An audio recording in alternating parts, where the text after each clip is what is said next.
लोकसभा चुनाव 2024 में लगभग देश के हर हिस्से में वोटिंग प्रतिशत गिरा हुआ है। खासकर बिहार में भी वोटिंग प्रतिशत कम है। इसे देखते हुए चुनाव आयोग ने रैपिडो ऐप के साथ करार कर फ्री सेवा देना शुरू की।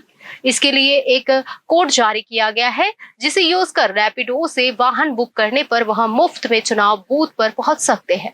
लोकसभा चुनाव 2024 में अब तक 6 चरणों की वोटिंग प्रतिशत काफी कम रहा है। बिहार में भी यही हालत है। इसे लेकर एक तरफ जहां राजनीतिक दलों की चिंता बढ़ी है, वहीं निर्वाचन आयोग भी मतदाताओं की संख्या बढ़ाने को लेकर प्रयास में लगातार जुटा हुआ है। हालांकि निर्वाचन आयोग की तरफ से हर संभव कदम उठाए जा रहे हैं। मतदाताओं को मतदान केंद्र तक लाने के लिए निर्वाचन विभाग की तरफ से सभी तरह की कोशिश जारी है। लगातार कोशिशें विभाग कर रहा है। चुनाव आयोग ने ही घर से उठाकर मतदान करवाने की तैयारी अब कर ली है।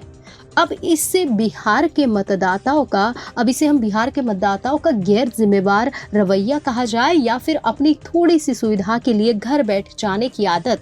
इसी वजह से चुनाव आयोग की चिंता बढ़ी हुई है। चौराहे पर खड़े होकर नेताओं पर कीचड़ उछालते तो बिहार के हर जिले में मतदाता नजर आ जाएंगे। राजनीति पर लंबी लंबी बातें कहेंगे।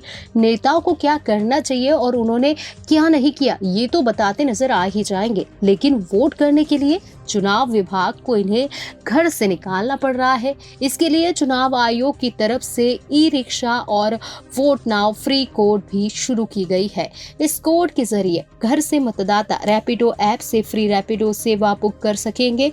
उसके बाद मुफ्त में मतदान बूथ तक जा सकेंगे। उसके बाद वोट करने में वापस आने के लिए वो रिक्शा में आ सकते हैं। चुनाव आयोग की तरफ से ये निःशुल्क परिवहन सेवा भी दी जा रही है। आखिरी चरण में निर्वाचन विभाग की तरफ से अपनी पूरी ताकत झोंक दी गई है।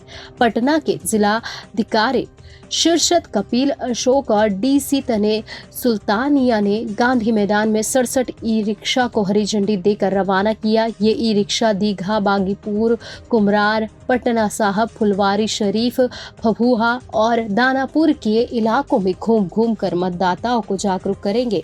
जिलाधिकारी शीर्षद अशोक ने कहा कि 2019 में शहरी क्षेत्र में कुछ जगहों पर वोटिंग का परसेंटेज काफी कम था, जिसे इस बार सुधारने की कोशिश की जा रही है। मुख्य निर्वाचन पदाधिकारी HR श्रीनिवास ने भी इसी बात पर चिंता जताई कि मतदाता घर से बाहर निकलते ही नहीं हैं। उन्होंने बातचीत के दौरान कहा कि निर्वाचन विभाग अपनी तरफ से पूरी तैयारी कर रहा है। इसी चरण में ये तैयारी भी की गई है। कोशिश ये है कि मतदाताओं को घर से निकाल कर वोट करवाया जाए, ताकि लोकतंत्र के महापर्व को मनाने की भागीदारी में सभी मतदाता शामिल हो सके।